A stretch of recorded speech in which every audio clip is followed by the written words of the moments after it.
Captain Sarah Martinez had always believed that the hardest part of military leadership was making life-or-death decisions in the heat of battle. She was wrong. The hardest part was living with those decisions afterward, especially when they turned out to be catastrophically wrong. The morning sun cast long shadows across the forward operating base in eastern Afghanistan as Sarah reviewed the intelligence reports spread across her desk.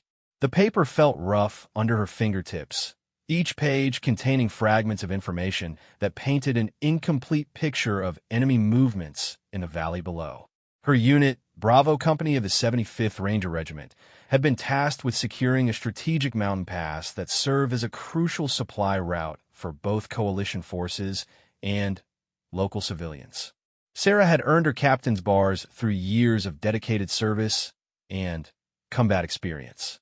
At 28, she was younger than many of her peers, but her tactical acumen and ability to inspire loyalty among her soldiers had fast-tracked her career. Her dark hair was pulled back in regulation style, and her brown eyes held the steady gaze of someone who had seen combat and emerged stronger for it. The soldiers under her command respected her not just for her rank, but for her willingness to share their dangers and her unwavering commitment to bringing them all home alive. The intelligence briefing that morning came from multiple sources. Drone surveillance had detected increased activity in the village of Kostmata, a small settlement nestled in the valley approximately 3 kilometers from their position. Local informants reported the presence of armed militants who had allegedly taken control of several buildings and were using them as staging areas for attacks on coalition supply convoys. Most concerning was a report from Afghan National Army scouts, who claimed to have observed the militants preparing improvised explosive devices in what appeared to be a coordinated effort to disrupt upcoming humanitarian aid deliveries. Lieutenant Jake Morrison, Sarah's executive officer, stood beside her as she studied the aerial photographs. Jake was a capable officer in his mid-20s, with sandy brown hair and an easy smile that masked a sharp, tactical mind. He had served under Sarah's command for 8 months, and their professional relationship had evolved into one of mutual respect and trust. "The timeline is tight," Jake said, pointing to the mission parameters outlined in their orders. "Command wants us to neutralize the threat before the aid convoy arrives tomorrow morning. If these militants are really preparing to ambush humanitarian workers, we can't wait for additional intelligence." Sarah nodded, but something in the reports troubled her. The pieces didn't quite fit together in a way that made tactical sense. The reported militant numbers seemed inconsistent between sources, ranging from a dozen fighters to more than 30. The descriptions of their equipment varied wildly, from small arms to heavy machine guns and rocket-propelled grenades. Most puzzling was the timing. Why would experienced militants choose to occupy a village so close to a major coalition base when they could strike from more concealed positions in the surrounding mountains? She walked to the large map mounted on the wall of her command tent. The topographical details showed the challenging terrain they would face during any assault on the village. The settlement sat in a natural bowl surrounded by rocky hills and sparse vegetation.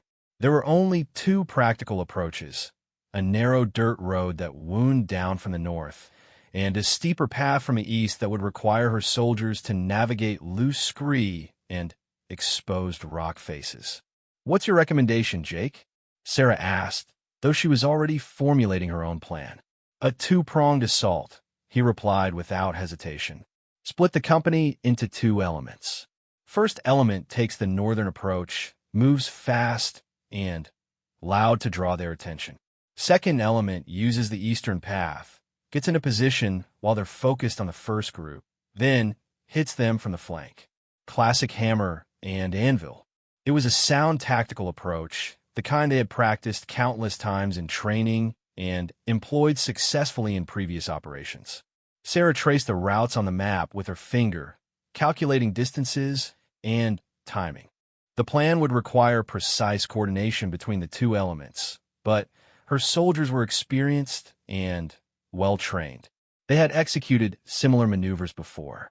Sergeant First Class Miguel Rodriguez entered the tent, his combat gear already secured and his rifle slung across his shoulder.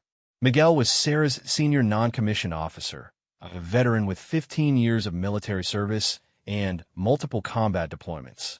His weathered face bore the marks of countless hours under the desert sun, and his eyes held the watchful alertness of a soldier who had survived by paying attention to details that others might miss. "Ma'am, the men are ready for briefing," Miguel reported in his characteristically calm voice.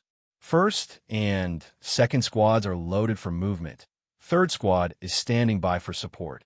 Sarah gathered the intelligence reports and aerial photographs, organizing them for the briefing she was about to deliver.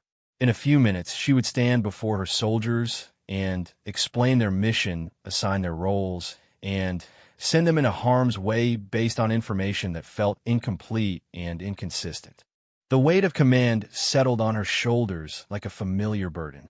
The briefing tent filled quickly as squad leaders and team chiefs filed in, followed by the soldiers who would carry out the mission. Sarah looked out at the faces before her, young men and women who had volunteered to serve their country and who trusted her judgment implicitly. Some were on their first deployment, their eyes bright with nervous energy and determination. Others were seasoned veterans who had learned to mask their concerns behind expressions of professional competence. "Listen up," Sarah began, her voice carrying easily through the tent. "We've received intelligence indicating hostile activity in Cost Mata village. Multiple sources report armed militants using civilian structures for staging operations against humanitarian convoys. Our mission is to neutralize this threat and secure the area for tomorrow's aid delivery." She unfolded the map and pointed to the village location. "We'll execute a coordinated assault using 2 elements. Lieutenant Morrison will lead first and second squads along the northern approach. I'll take third squad and the weapons team along the eastern path. We move out in 30 minutes, with H-hour set for 0600. The soldiers listened intently as she outlined the tactical details, communication protocols, and contingency plans. Questions were few and focused. These were professionals who understood their roles and trusted in their training. As the briefing concluded and the soldiers dispersed to make final preparations, Sarah felt the familiar mixture of anticipation and apprehension that preceded any combat operation. Private First Class Emma Chun approached as the tent cleared. Emma was one of the newer soldiers in the unit, having joined the company only 3 months earlier after completing advanced infantry training. Despite her relative inexperience, she had quickly proven herself to be reliable and eager to learn from the veterans around her. "Captain, I've been monitoring the radio frequencies like you asked," Emma reported. "There's been minimal chatter from the target area, but I did pick up some transmissions in the local dialect about an hour ago. The translator says it sounded like ordinary conversation about daily activities, nothing obviously tactical." This information added another layer of uncertainty to Sarah's assessment of the situation. If militants were indeed preparing for operations from the village, radio discipline would be essential to avoid detection. The casual nature of the transmissions Emma had intercepted suggested either very poor operational security or the possibility that the intelligence reports had somehow mischaracterized the situation on the ground. Sarah dismissed these concerns as she conducted her final equipment check. Military operations always involved working with incomplete information, and second-guessing intelligence assessments could be as dangerous as accepting them blindly. Her job was to execute the mission as assigned while maintaining the flexibility to adapt to changing circumstances. The pre-dawn darkness was crisp and clear as the 2 elements moved out from the base. Sarah's Eastern Approach team consisted of 10 soldiers, including the weapons team with their M240 machine gun and at 4 rocket launchers. They moved in tactical formation through the rocky terrain, each soldier maintaining proper spacing while navigating the treacherous footing in near-total darkness. The climb was more challenging than the map had suggested. Loose rocks shifted underfoot with every step, and the steep grade forced them to use their hands in several places to maintain balance. Sarah could hear the controlled breathing of her soldiers as they worked their way up the mountainside, their equipment creating muffled sounds that seemed amplified in the stillness of the early morning. Through her night vision goggles, Sarah could see the village below taking shape as they approached their overwatch position. The settlement consisted of perhaps 20 buildings constructed of local stone and mud brick clustered around a central area that might have once served as a marketplace. Thin wisps of smoke rose from several chimneys, indicating that the village was inhabited, but there were no obvious signs of the militant activity described in the intelligence reports. Sarah established her position behind a natural rock formation that provided both cover and an excellent view of the target area. She deployed her soldiers in a defensive perimeter and prepared to coordinate with Jake's northern element. According to their timeline, his team should be approaching the village from the opposite direction within the next few minutes. The radio crackled softly in her earpiece as Jake's voice reported their position. Hammer 6, this is Hammer 7. Northern element in position and ready to initiate. No visual contact with hostiles at this time. Sarah scanned the village through her rifle scope, searching for any indication of the enemy presence that had prompted their mission.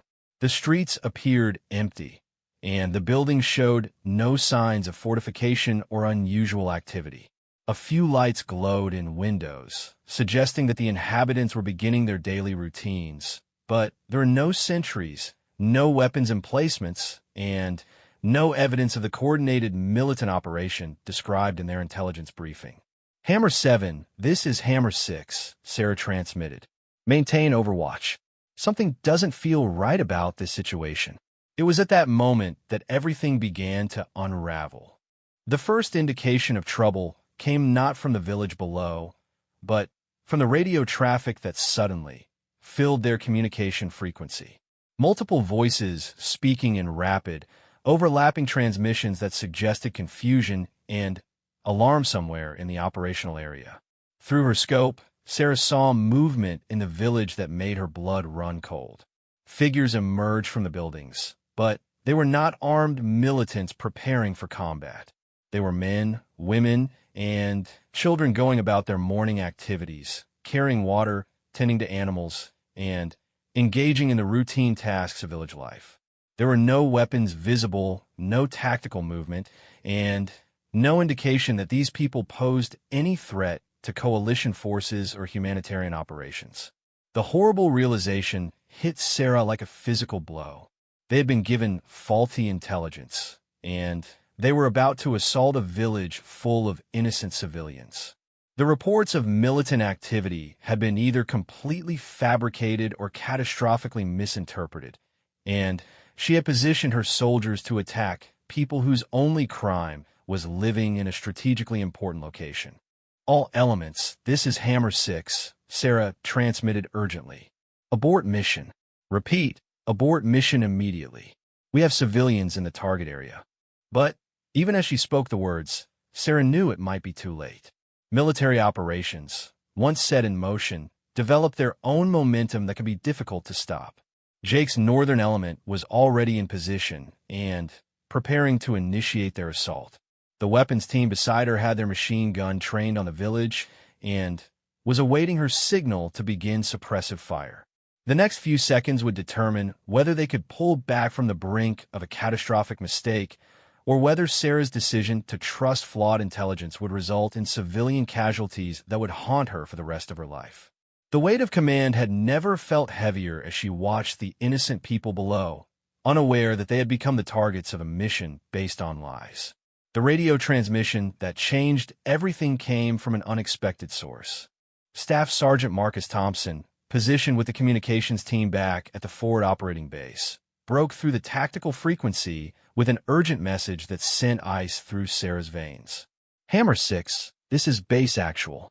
We've intercepted enemy communications indicating coordinated assault on your position. Multiple hostile elements converging on your location from the west and south. Estimated enemy strength, 2 companies, possibly more. Sarah's mind raced as she processed this information. They had been so focused on the village below that they had failed to consider the possibility that they themselves were walking into a trap. The faulty intelligence about militants in the village hadn't been a mistake. It had been deliberate bait designed to draw coalition forces into a carefully prepared ambush site. Through her binoculars, Sarah could now see movement in the hills and valleys surrounding their position. What she had initially dismissed as shadows and natural terrain features resolved into armed figures moving with tactical precision toward both her eastern overwatch position and Jake's northern element. The enemy had waited until both teams were committed to their positions before revealing themselves, and now Sarah's company was caught in a kill zone with limited options for escape. Hammer 7, this is Hammer 6, Sarah transmitted to Jake's position. Enemy forces approaching from multiple directions. We need to consolidate our position immediately. Jake's response came through heavy static, indicating that the enemy was likely using electronic warfare capabilities to disrupt their communications. Roger, Hammer 6. Taking contact from the west. Multiple RPG and small arms fire. We're pinned down and cannot move to your position. The sound of distant gunfire confirmed Jake's report, and Sarah could see muzzle flashes erupting from positions along the ridgeline where his team had taken cover. The enemy had clearly planned this operation carefully, using the village as bait while positioning their main force to catch coalition soldiers in a crossfire between concealed positions. Sergeant Rodriguez moved to Sarah's side, his expression grim as he observed the tactical situation developing around them. "Ma'am, we've got movement approximately 400 meters to our south. Looks like at least a squad-sized element with heavy weapons. They're trying to cut off our escape route back to base." Sarah assessed their options quickly. Her eastern element was positioned on high ground with good fields of fire, but they were also exposed and outnumbered. Jake's northern team was already under heavy attack and couldn't provide mutual support. The enemy had demonstrated sophisticated planning and coordination, suggesting they were facing experienced fighters rather than the opportunistic militants described in their original intelligence. The first enemy rounds impacted near their position, sending rock fragments and dust into the air. Sarah's soldiers immediately returned fire, their training taking over as they engaged targets of opportunity while maintaining proper spacing and cover discipline. The M240 machine gun opened up with its distinctive rapid-fire bursts, providing suppressive fire against enemy positions that were becoming more visible as the engagement intensified. Private Chun, positioned near the communications equipment, managed to establish contact with the base despite the electronic interference. "Captain, I've got base actual on the line. They're reporting additional enemy forces moving toward our location from the east. Estimated time of arrival, 10 minutes. The tactical situation was deteriorating rapidly. Sarah's company was facing a coordinated assault by a numerically superior enemy force that had chosen the time, place, and conditions for the engagement. The enemy's use of electronic warfare capabilities and their knowledge of coalition movement patterns suggested a level of sophistication that went beyond typical militant operations. Sarah keyed her radio and attempted to contact higher headquarters. "Castle 6, this is Hammer 6. We are in contact with superior enemy forces at grid reference Tango 74925. Request immediate air support and artillery fire missions." The response was not what she had hoped to hear. "Hammer 6, this is Castle 6. Air support is unavailable due to weather conditions of the main base. Artillery support is limited due to proximity to civilian population centers. You're cleared to engage with organic weapons only." The weather had indeed begun to deteriorate, with low clouds and fog rolling through the mountain valleys. These conditions would ground any aircraft that might have provided close air support, leaving Sarah's soldiers to fight their way out with only the weapons and ammunition they carried. The proximity to the village below also complicated their tactical options, as any use of heavy weapons risked civilian casualties. Specialist David Kim, one of the newer soldiers in the unit, had taken position behind a large boulder and was engaging enemy targets with precise rifle fire. Despite his relative inexperience, he demonstrated the training and discipline that had earned him a place in the Rangers. Between shots, he called out target locations and movement reports that helped the rest of the team maintain situational awareness. Multiple fighters moving through the rocks at our 2 o'clock, Kim reported. Looks like they're trying to flank us from the north. Sarah acknowledged the report and repositioned 2 of her soldiers to cover the threatened approach. The enemy was demonstrating tactical competence by attempting to maneuver around their position rather than simply charging directly into their defensive fire. This suggested they were dealing with well-trained fighters who understood small unit tactics and were capable of coordinated movement under fire. The battle intensified as more enemy forces joined the engagement. Rocket-propelled grenades began impacting near their position, forcing Sarah's soldiers to keep their heads down while still maintaining defensive fire. The distinctive whistle and explosion of incoming mortars indicated that the enemy had heavy weapon support, further complicating their tactical situation. Through the chaos of the firefight, Sarah could hear Jake's voice over the radio, reporting his team's status. Hammer 6, we've got 3 wounded and are running low on ammunition. Enemy forces have us surrounded on 3 sides, and we can't break contact to reach your position. The realization hit Sarah like a physical blow. Her decision to split the company into 2 elements, based on what she now knew was deliberately false intelligence, had placed both teams in separate kill zones where they couldn't support each other. The enemy had anticipated their standard tactical doctrine and had prepared positions specifically designed to exploit the weaknesses of a divided force. Corporal James Martinez, the team medic, was treating a soldier who had been wounded by shrapnel from an RPG explosion. Despite the incoming fire, he worked calmly and efficiently to stop the bleeding and stabilize his patient for evacuation. His presence reminded Sarah of her responsibility not just for the tactical success of the mission, but for the lives of the soldiers under her command. "Captain, we need to get Peterson out of here," Martinez reported. "He's stable for now, but he needs surgical treatment within the next few hours." The wounded soldier, Private Peterson, had taken shrapnel in his leg and shoulder, but remained conscious and alert. He attempted to return to his fighting position, but Martinez firmly ordered him to remain down while receiving medical treatment. The injury highlighted the growing urgency of their tactical situation. They needed to either defeat the enemy force or find a way to withdraw to safety before taking additional casualties. Sarah studied the terrain around their position, looking for tactical options that might allow them to break contact with the enemy force. The rocky ground offered numerous positions for cover and concealment, but it also provided the same advantages to the attackers who were moving to surround them. The narrow paths and steep grades that had slowed their approach to the area would now complicate any attempt to withdraw under fire. The enemy demonstrated their growing confidence by beginning to advance in coordinated bounds, using suppressive fire to cover their movement as they closed the distance to Sarah's position. Through her scope, she could see individual fighters wearing a mixture of civilian clothing and military equipment, armed with modern assault rifles and equipped with tactical gear that suggested professional training. "Sergeant Rodriguez," Sarah called to her senior NCO, "I need options for breaking contact. We can't stay here much longer."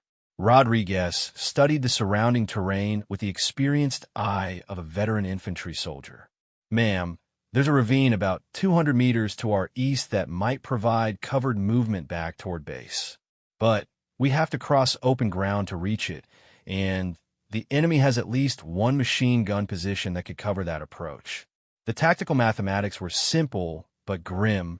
Moving across open ground under fire would result in casualties, but remaining in their current position would eventually lead to being overrun by superior numbers. Sarah had to choose between accepting certain losses during a withdrawal attempt or risking the complete destruction of her unit by staying in place. The decision was made for her when the enemy launched a coordinated assault on their position. Automatic weapons fire erupted from multiple directions as enemy fighters advanced under the cover of smoke grenades, and suppressive fire from heavy weapons positions. Sarah could see at least 20 attackers moving toward their perimeter, with more following behind in support. All positions, this is Hammer 6, Sarah transmitted. Prepare to bound by teams toward the eastern ravine, covering fire on my command. As her soldiers prepared for the dangerous movement to safety, Sarah couldn't help but reflect on the chain of decisions that had brought them to this point. The faulty intelligence, the split force deployment, and her failure to recognize the signs of an enemy trap had placed her soldiers in mortal danger. The weight of command had never felt heavier as she prepared to lead them through the most dangerous few minutes of their lives. The sound of approaching helicopters in the distance offered a glimmer of hope, but Sarah knew that help might not arrive in time to prevent catastrophic losses among her soldiers. Everything now depended on their training, their courage, and her ability to make the right tactical decisions under the most extreme pressure imaginable.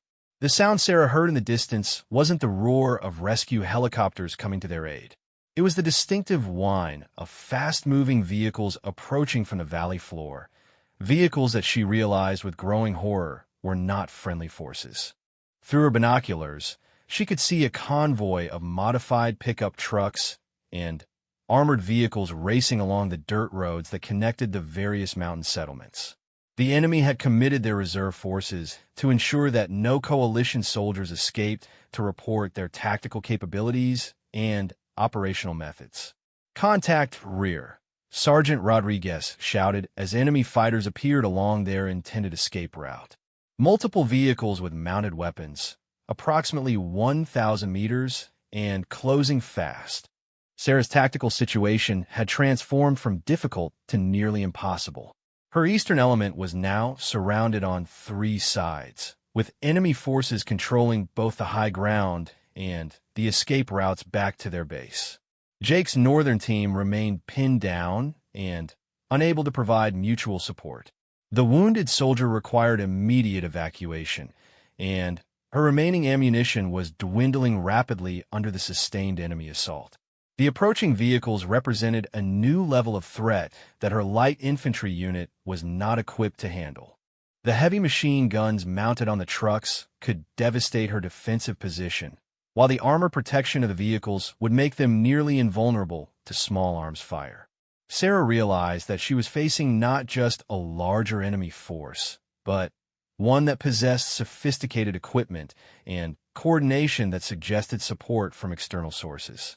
Private Chun, still monitoring the radio frequencies despite the electronic interference, suddenly looked up with an expression of confusion and concern. "Captain, I'm picking up transmissions on NATO frequencies. Someone is coordinating with these attackers using our own communication protocols." This information sent a chill through Sarah that had nothing to do with the mountain air. The possibility that their mission had been compromised from within coalition forces meant that the enemy had access to their tactical plans, communication schedules, and possibly even real-time updates on their position and status. The trap they had walked into was even more sophisticated than she had initially realized. The implications were staggering. If enemy forces had infiltrated coalition communication systems, then every aspect of their current operation might have been anticipated and countered. Their tactical doctrine, their weapons capabilities, their likely response to different threats. All of this information could have been used to design the perfect ambush scenario that was now unfolding around them. Corporal Martinez continued treating the wounded soldier while incoming fire forced him to work from an increasingly cramped position behind inadequate cover. "Captain, Peterson needs a medevac within the next hour, or we're going to lose him," he reported with clinical precision that masked his own concern for his patient. The sound of aircraft finally reached them, but Sarah's relief turned to alarm as she realized the helicopters were approaching from the wrong direction and at the wrong altitude for a friendly rescue operation. Through her binoculars, she could see attack helicopters moving toward Jake's position with weapons systems clearly visible on their external pylons. "Hammer 7, this is Hammer 6, Sarah transmitted urgently. "Unknown aircraft approaching your position from the southwest. Cannot confirm friendly status." Jake's response came through heavy static, and the sound of sustained gunfire. Hammer 6. Aircraft appear hostile, taking rocket fire from air assets. We are compromised and cannot hold this position much longer. The arrival of enemy air support represented the final element in what Sarah now recognized as a carefully orchestrated military operation designed not just to defeat her unit, but to capture or eliminate coalition forces while studying their tactics and capabilities. The level of planning and resource commitment indicated that they were facing a sophisticated adversary with significant military capabilities. Specialist Kim, still maintaining accurate fire despite the deteriorating tactical situation, called out a new threat. Captain, enemy forces advancing through the village below. They're using civilian buildings for cover and concealment. Sarah trained her binoculars on the village and saw what Kim had observed. Armed fighters were moving through the settlement, positioning themselves in buildings that offered commanding views of the surrounding terrain.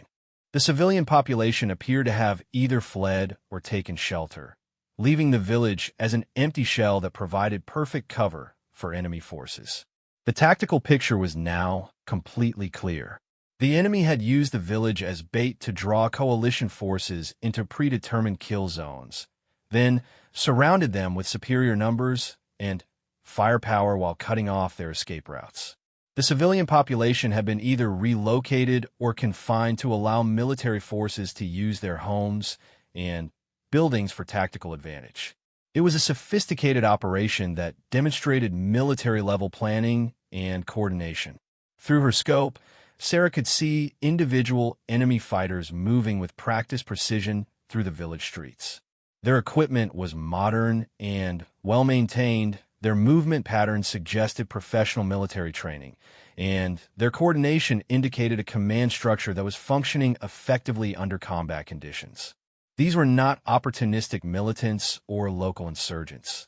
They were professional soldiers fighting for an unknown organization with significant resources and capabilities. The sound of explosions from Jake's position indicated that the enemy helicopters had begun their attack runs. Sarah could see smoke and debris rising from the area where his team had taken shelter, and the volume of return fire from that direction was noticeably decreasing. She realized with growing dread that her executive officer and his soldiers were being systematically destroyed by overwhelming enemy firepower. All stations, this is Base Actual, came a transmission from their headquarters that Sarah could barely hear through the electronic interference. Multiple enemy forces detected throughout the operational area. All coalition units are ordered to withdraw immediately to designated rally points. Air support is inbound, but delayed due to weather conditions. The withdrawal order came too late to be of practical value. Sarah's force was completely surrounded. Jake's team was under direct attack from aircraft, and the enemy controlled all the likely rally points between their current position and the safety of the forward operating base. The weather conditions that prevented friendly air support would continue to favor the enemy forces until the mountain fog cleared, which might not happen for several hours.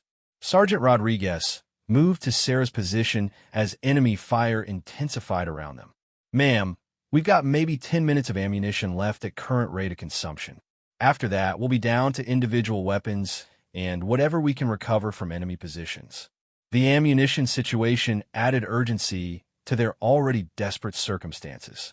Modern military units consumed ammunition at incredible rates during sustained firefights, and Sarah's soldiers had been engaged continuously for more than an hour.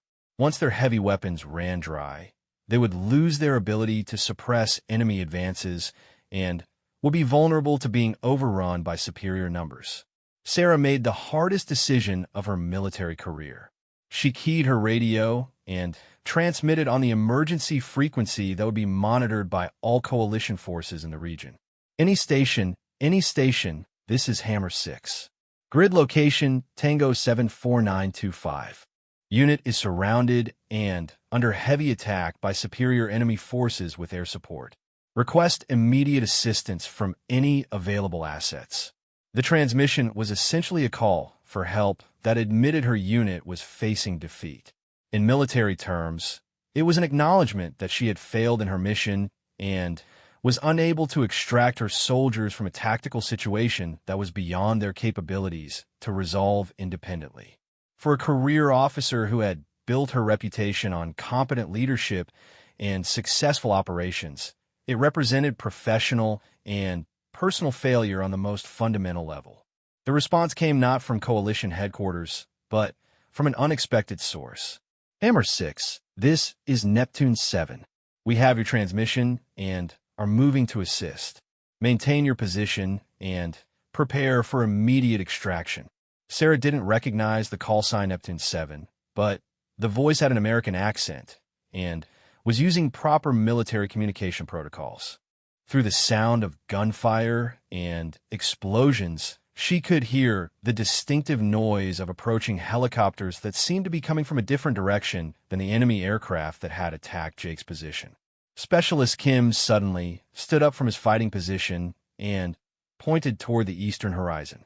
"Captain, aircraft approaching low and fast. Multiple helicopters, configuration unknown." Through her binoculars, Sarah could see the approaching aircraft, but they were still too distant to identify as friendly or hostile. The silhouettes didn't match standard coalition helicopter designs, but they also didn't appear to be the same type that had attacked Jake's team.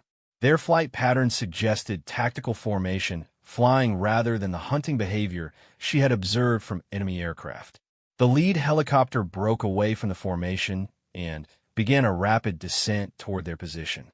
As it came closer, Sarah could see that it was painted in non-standard colors and carried weapon systems that she didn't immediately recognize. The aircraft bore no visible national markings or unit identifiers that would indicate its origins or allegiance. "Neptune 7, this is Hammer 6, Sarah transmitted. "Identify your unit and mission." The response was immediate but cryptic. "Hammer 6, we are a specialized recovery team. Prepare your personnel for immediate extraction. We have limited time on station." The approaching helicopters settled into a tactical formation around Sarah's position, their door gunners providing suppressive fire against enemy positions while maintaining enough altitude to avoid ground-based anti-aircraft weapons.